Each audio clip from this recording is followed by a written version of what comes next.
Hello and welcome to the How to Live in Denmark podcast. I'm Kaysander Mellish. I always thought November was the rainiest of Danish months, but it isn't actually. That's October.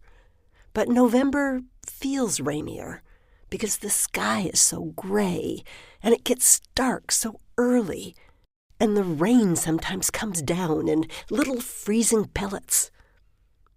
Denmark is a watery country, not just its long coastline and many rivers and lakes, but also the fact that it is mostly near sea level. Like the Netherlands nearby, it is extremely vulnerable to flooding. Climate changes in recent decades have made it worse, and sudden cloudbursts, or skybryd, cause a lot of damage. So retrofitting Denmark for even more water in the future has become a national obsession. Officially, a skybryd, or a cloudburst, is defined as more than 15 millimeters of rain in less than 30 minutes, or 3 centimeters of rain in an hour. In these intense downpours, there is so much water that the soil and the drainage systems can't absorb it. The results include flooded streets, damaged historical sites, and wet and moldy house basements, with packed-away baby clothes and packed-away Christmas decorations ruined.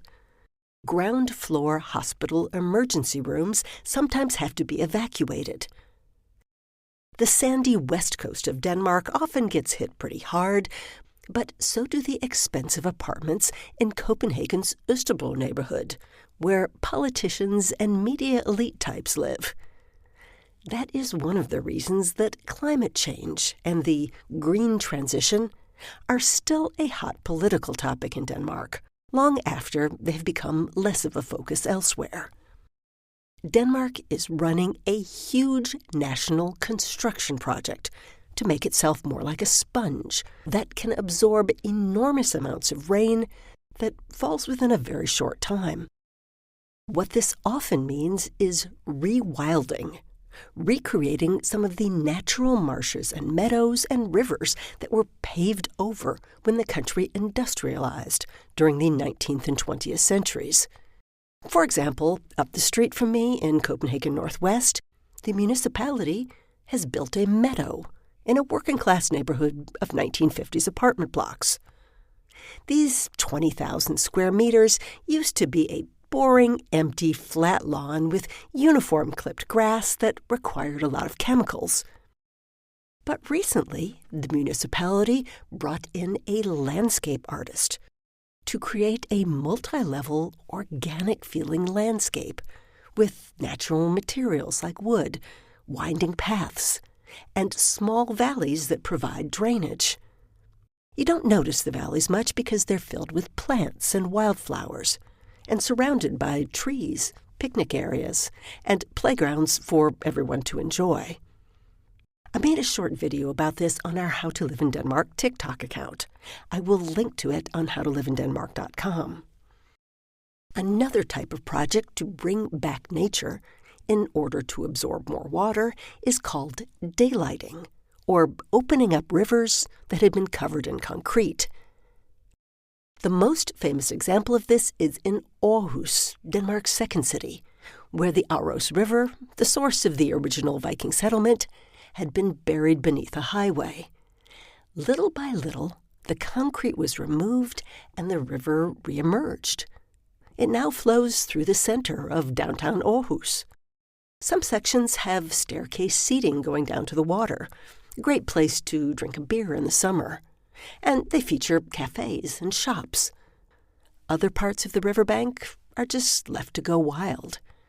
There are iron and wood bridges for pedestrians to cross at appropriate spots. And it all helps to collect excess water, contributing to flood prevention.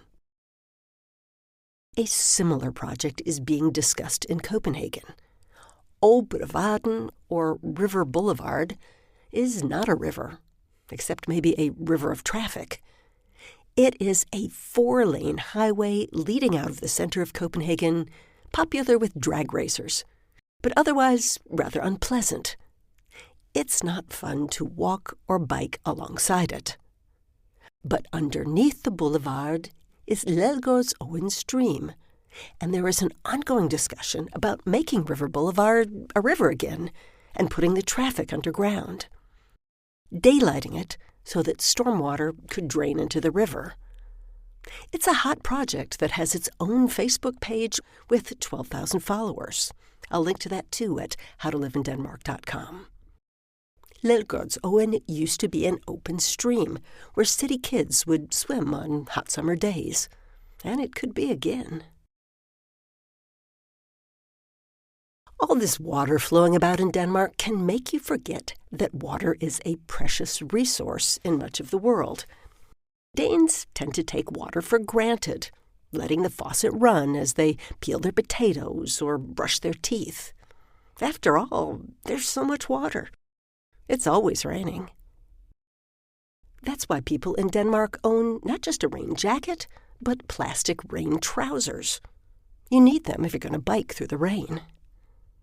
But HOFOR, Copenhagen's municipal water company, says the capital could be running short of drinking water as soon as 2040. That's due to climate change, population growth, and the contamination of groundwater by heavy metals.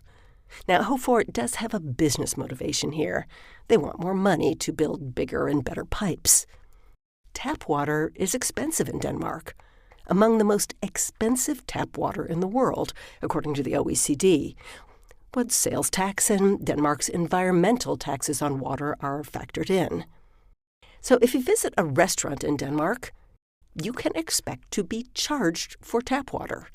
Charged a lot sometimes.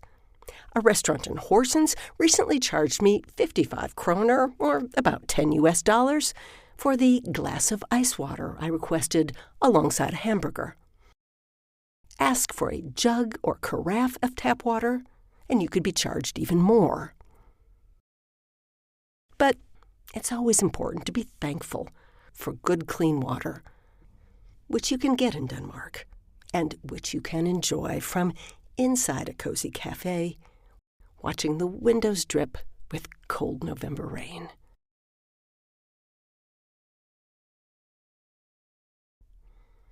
And that's the How to Live in Denmark podcast for this week.